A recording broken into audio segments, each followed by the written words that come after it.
Hello and welcome to National Focus. I am Julian Morris. In the headlines, the Ministry of National Security to initiate a community outreach program. Plans underway for the development of 3 beach bars in Woodford Hill. And Prime Minister Honorable Roosevelt Skerrit calls on citizens to avoid an increase in non-communicable diseases. The details of the headline stories and more when we return. Get ready for an unforgettable music celebration at the 23rd World Creole Music Festival in Dominica. The Winter Park Sports Stadium Roseau comes alive from October 27 to October 29, 2023. Night 1, Friday, October 27th. Popcorn, Michael Henderson, DJ Stacks, Vibe, Patrice Roberts and the A-Team, TK International. Night 2, Saturday, October 28th. Barry's Hammond, Taboo Combo, Gordon Henderson, Zook All-Stars, Joella Sewell, NG, Jean-Luc Guanel, Benny Christos, Joe Boy, Ezra, The Fun Machine, and Jiggy, Esa Bantan. Night 3, Sunday, October 29, the grand finale, Ecstasy Band, Marshall Montano, Midnight Groovers, Jada Kingdom, Signal Band. For more information and ticket purchases, visit the official website at dominicafestival.com. Don't miss out on the World Creole Music Festival 2023, a celebration of legacy.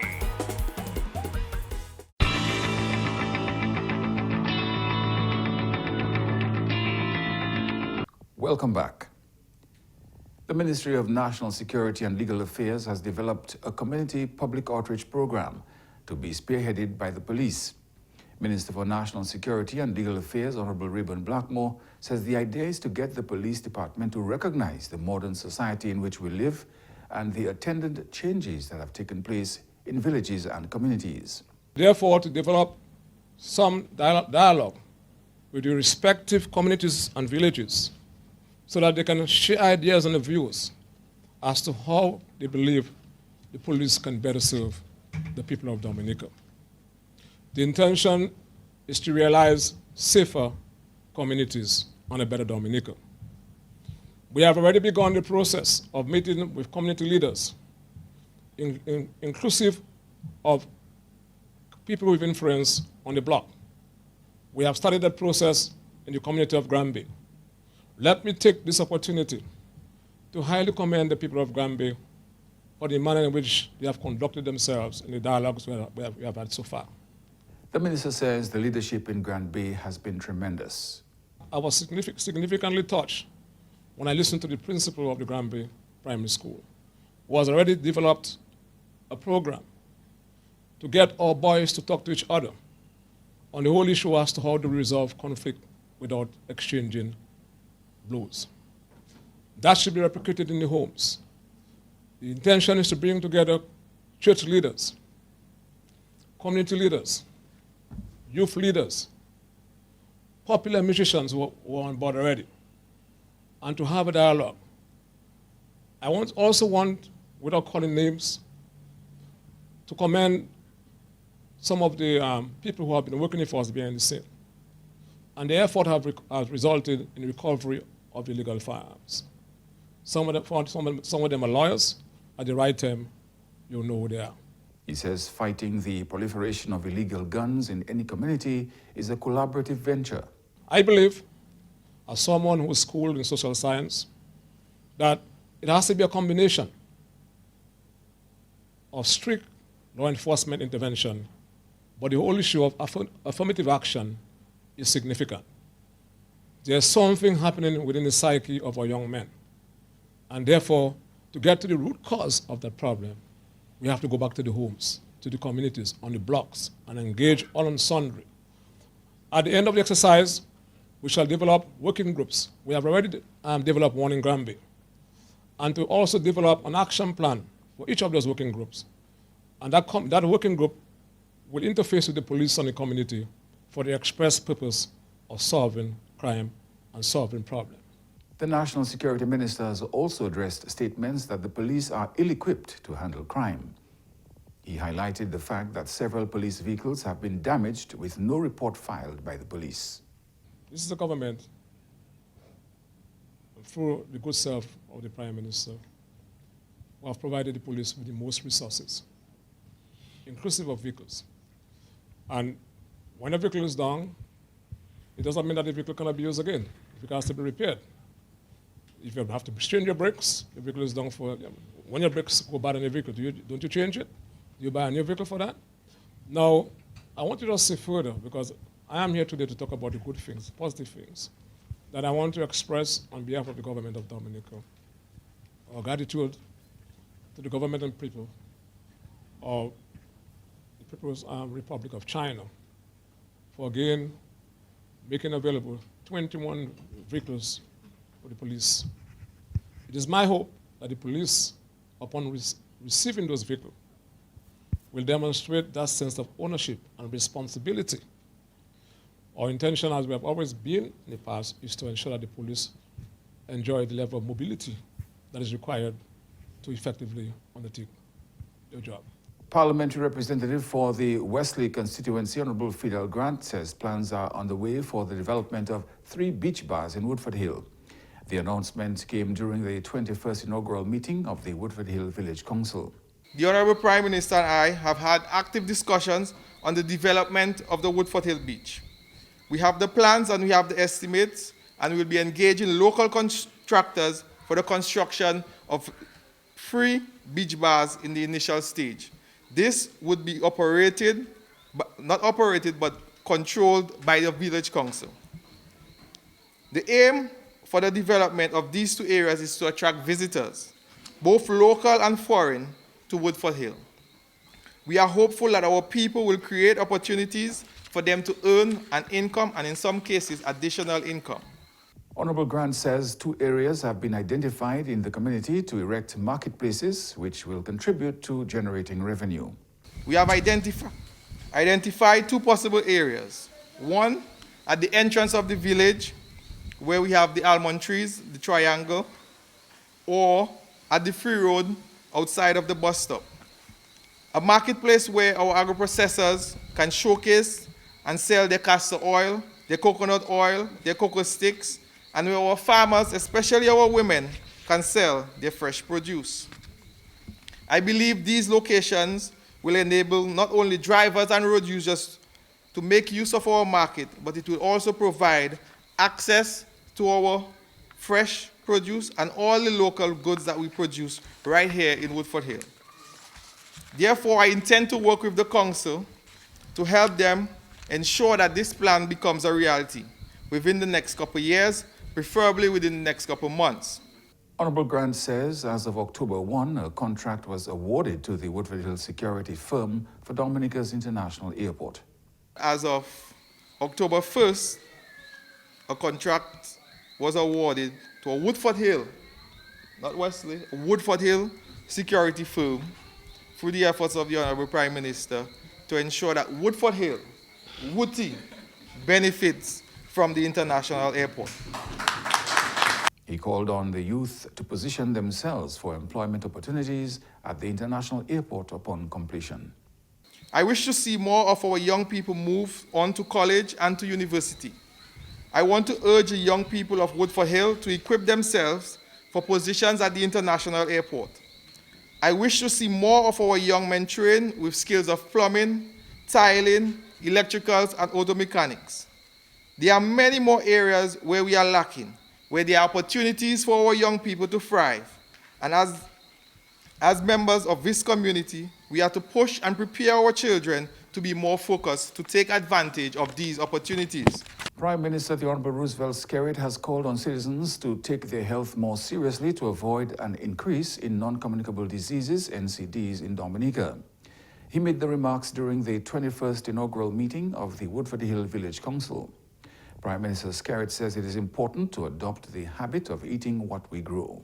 We certainly in the country have to place greater emphasis on our health and well-being.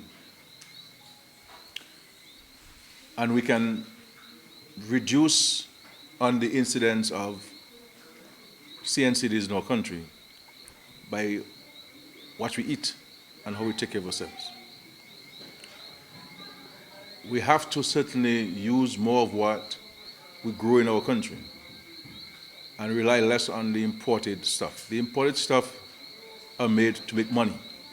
They're not made to improve our health.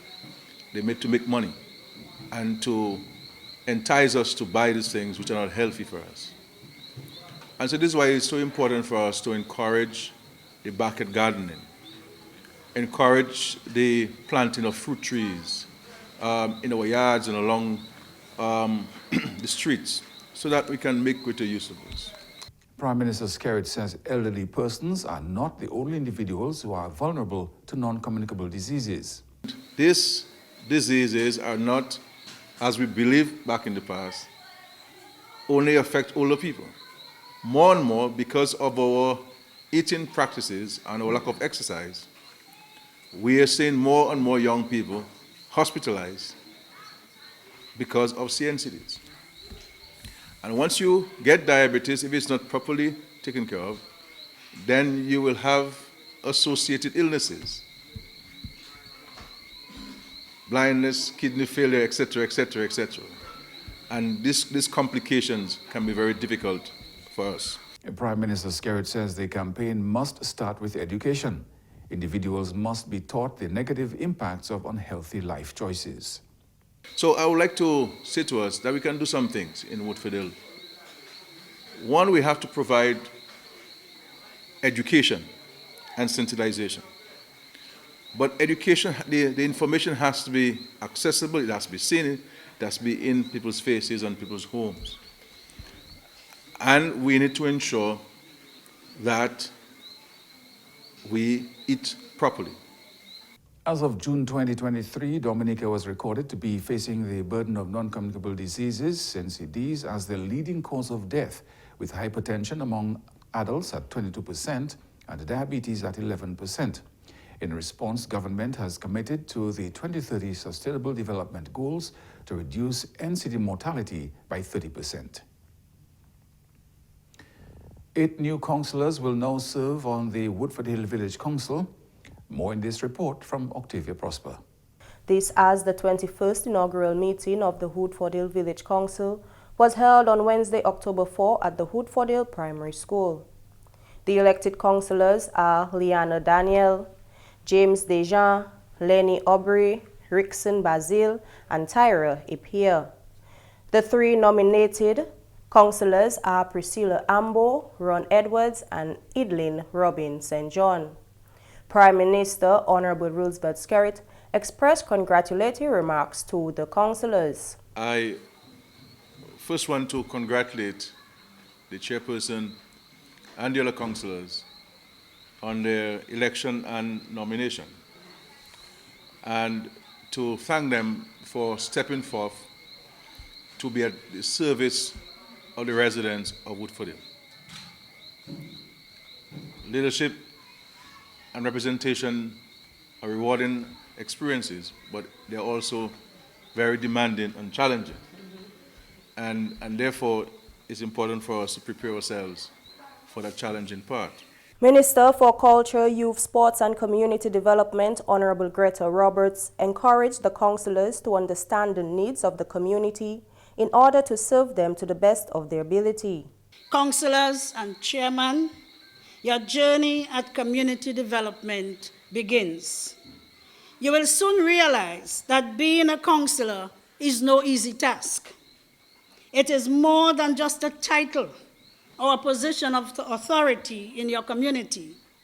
You are now the mini-government of Woodford Hill, and this affords you a profound opportunity to represent the voices and aspirations of your villagers. They have entrusted in you this responsibility to make decisions on their behalf, decisions that can impact their lives and that of their children.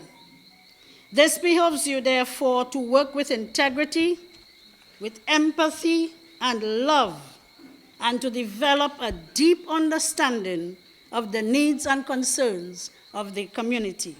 Parliamentary representative for the Wesley constituency, Honorable Fidel Grant, says he will take the first step to assist the new council with raising funds. I urge the council to have more fundraising activities. In this regard, this afternoon I would like to kickstart the fundraising activities. I have spoken to one benefactor And we have the commitment that the council will receive one 55-inch smart TV. The council now has the responsibility to raffle this television. I look forward to my book of tickets to sell as well. And this would be the first fundraising activity of the council, supported by the PAREP and one benefactor. New chairman of the Woodford Hill Village Council, Ms. Leanna Daniel, called on the community to lend their support. I am not naive, and I know there will be challenges, but I am confident that we have a solid team on this council, a group of hard-working people who all share the same goal. So I am comforted that we can achieve much gain during our tenure. At this time, I call on each and every resident of Woodford Hill to come forward with your ideas, give your support, and participate in village council activities. The member of the village council cannot do it alone. We need your help. I would also like to encourage the government to work with our PAREP as he supports us in our plans and projects. Woodford Hill deserves more. The Woodford Hill Village Council was first inaugurated in 1964. Octavia Prosper, reporting for the Government Information Service. You are watching National Focus. More when we return. Welcome back. Prime Minister Honorable Roosevelt Skerrit has called on women's groups and individuals to be impartial and non-selective in their quest to defend women's rights. Speaking at a press briefing on Monday, Prime Minister Skerrit said those who speak must be consistent in their commendations and condemnations. We have seen many of my ministers, my own wife, so many things have been said about her publicly, and the deceased Madam Speaker, even the current president. Many things were said leading up to the election of the president. None of his organizations, who claim to be representing women of all races, of all creed, of all class and political affiliation, said anything. And so one has to question the sincerity of some people putting their hand up in objection. Prime Minister Skerrit called on civil society groups to be a voice for all women. If you're going to stand for women, you must stand for all women. If you're going to defend women, you must defend all women. And you must not be selective based on political affiliation or who said it. When women in Dominica were called prostitutes, these organizations, as if they were not existent in Dominica. They were not existent in Dominica. And so let us, if we are sincere about women's issues and protecting women as we are in this government, then people who espouse to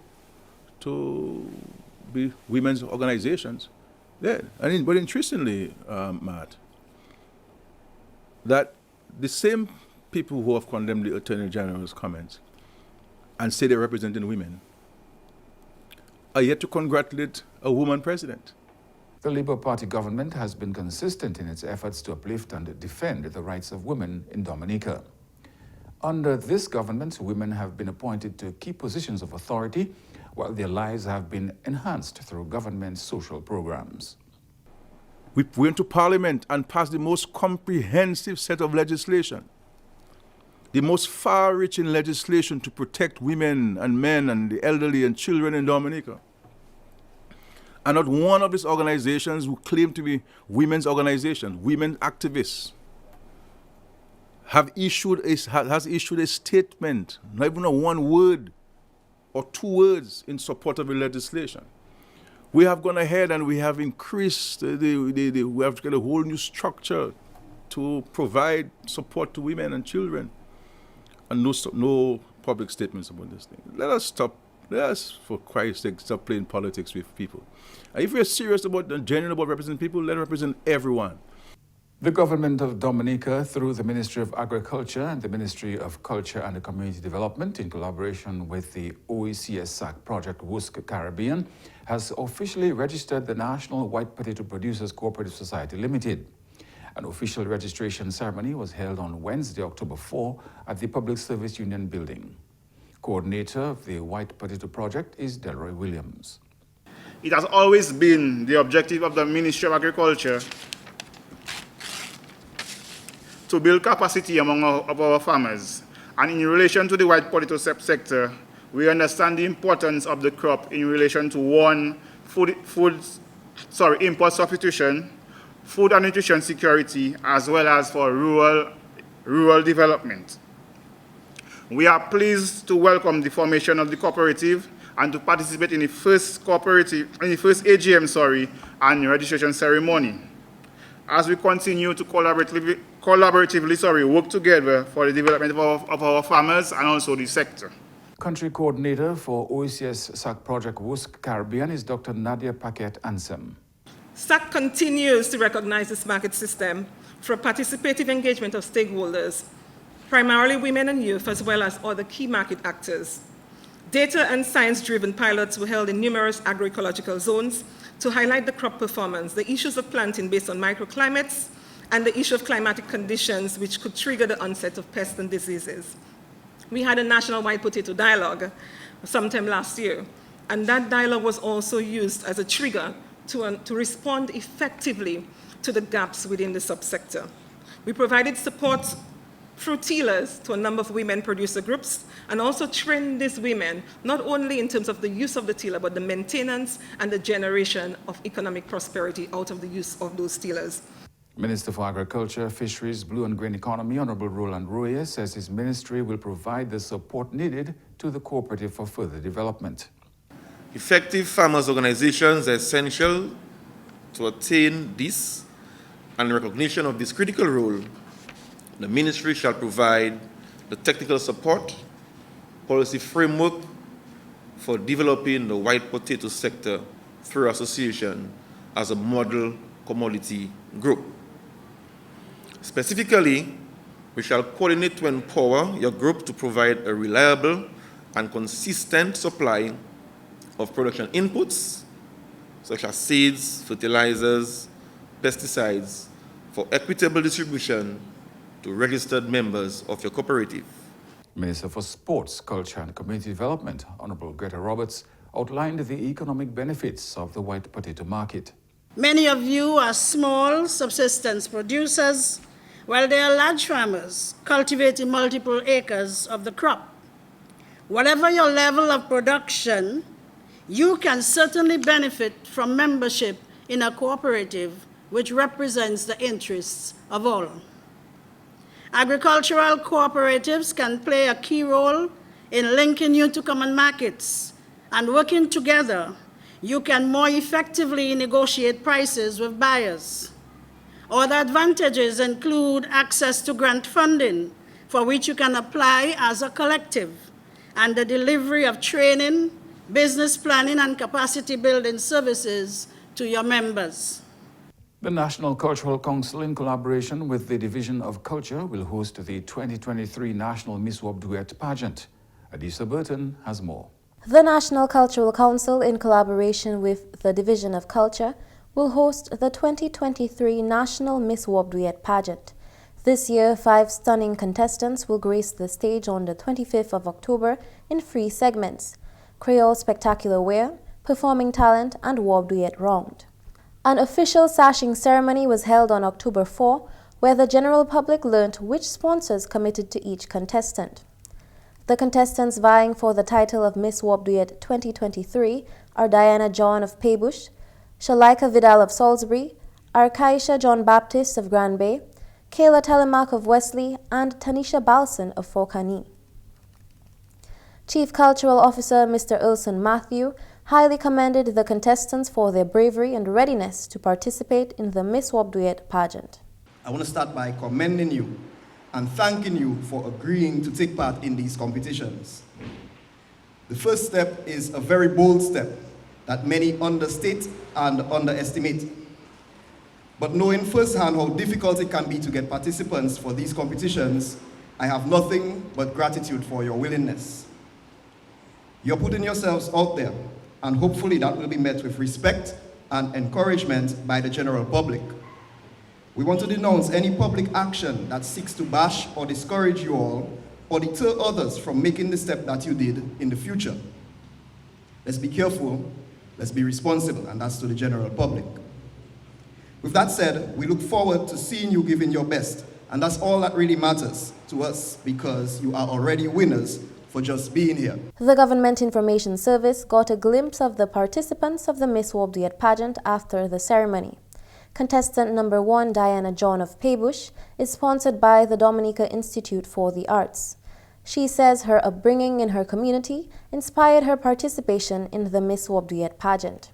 Bonsoir, namaste, Diana John, and I'll be representing the Northern District. Well, I am a bit nervous. However, growing up in the cultural village of Paybush, I've always been exposed to the culture. Therefore, when the opportunity presented itself, I just said yes.